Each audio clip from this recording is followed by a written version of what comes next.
let's talk about how one of your favorite TV shows, A Haunting, has helped make your new favorite TV show, Phantom Forrensics, with myself and Dalen Spratt. This is how these two shows are connected. It's a crazy story. A little ways back, my friend Mary Jo from Penn Paranormal contacted me and said, hey, I have these two crazy dolls that I acquired and I would love for you to do a reading on them for me. She sent me this picture and I did the reading for them, and she was so impressed that she said, hey, actually the reason I wanted you to do a reading for me is because I'm going to be on a TV show. Yeah, A Haunting, and that's pretty awesome. So I went ahead and I went to film for A Haunting, and this was really cool. It was a great experience. I love this show. I wish that there would be more of them. Now, the day that I filmed, I met somebody who was going to change the course of my life. The director slash producer that day was my friend Kay. Well, she's my friend now. And the day that I met her, I said something really crazy to her. I said, you know, I don't know if you're into this paranormal stuff or not, if you're just here to film our interviews or whatever, but I have to say something kind of crazy to you. And she was like, okay, what do you got to say? And I said, look, when I pulled up into this driveway, there was a spirit of a woman and she was engulfed in flames. She was on fire. She threw herself onto the hood of my car and it really was a spectacle. It got my attention.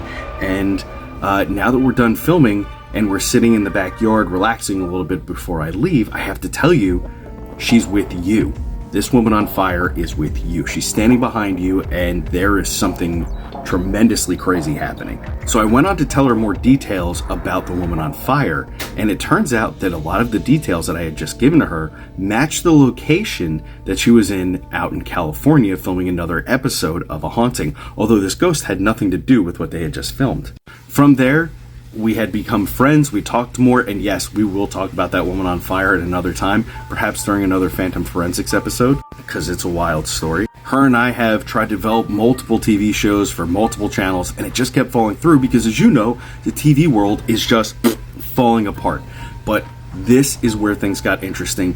Kay moved from her home in Manhattan out to Ohio and made friends with somebody she hadn't seen in a long time. They, a production company, said, hey, why don't we try to put a show together and put out some content, and we'll do it for the internet. That's you guys. Things really had aligned because we had already had a great show premise, and we said, hey, let's just shoot this. Let's find somebody amazing. That's when we found Dalen and said, he's the perfect match for me for this show. Why don't we make it right now? So we went hard to work, we found a location, and we created Phantom Forrensics. That's how A Haunting led to Phantom Forrensics. Make sure you save this video and show it to your friends, because this is just the beginning of the journey.